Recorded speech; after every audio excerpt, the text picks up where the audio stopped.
Today's readings, Luke chapter 20, verse 27 to 40. Do you enjoy a politician or another public figure being given a good grilling by a skilled interviewer, able to probe and expose inconsistencies, or make them give a clear answer to a question? A number of radio and TV interviewers are very good at this.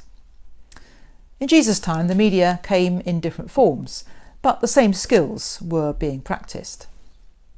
On this occasion, his questioners hoped to embarrass him, to damage his reputation, make him look silly, undermine his popularity and his credibility. They did it with a simple technique.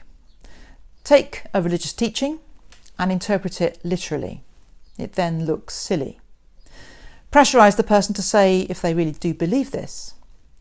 In the process, it's easy to ridicule the belief and discredit the whole idea of faith. This is often done today. Most religious language is metaphorical, but we need to explain this, as people often think it's meant literally. Jesus was no pushover in this situation. He had to deal with it a number of times. Here, the topic was resurrection, and at the time there were divided opinions.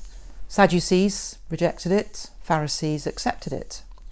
They were trying to force Jesus into taking sides in their squabble. So they used the law of levirate marriage, taught in Deuteronomy, which allowed a childless widow to be married to her brother-in-law, and a child of that marriage to be raised as an heir of the deceased brother.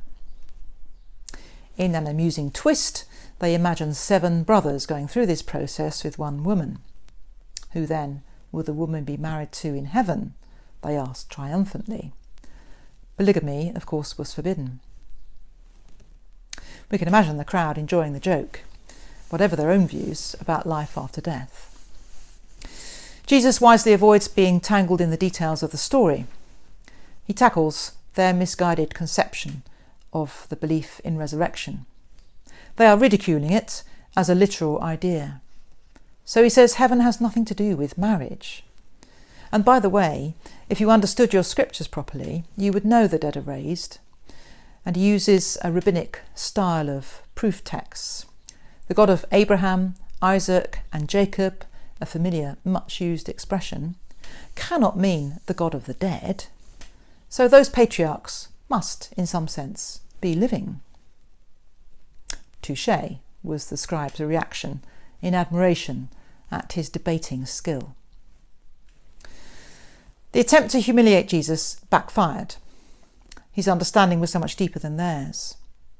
We too need to be wary of the literal distortion of faith, which can be so misleading.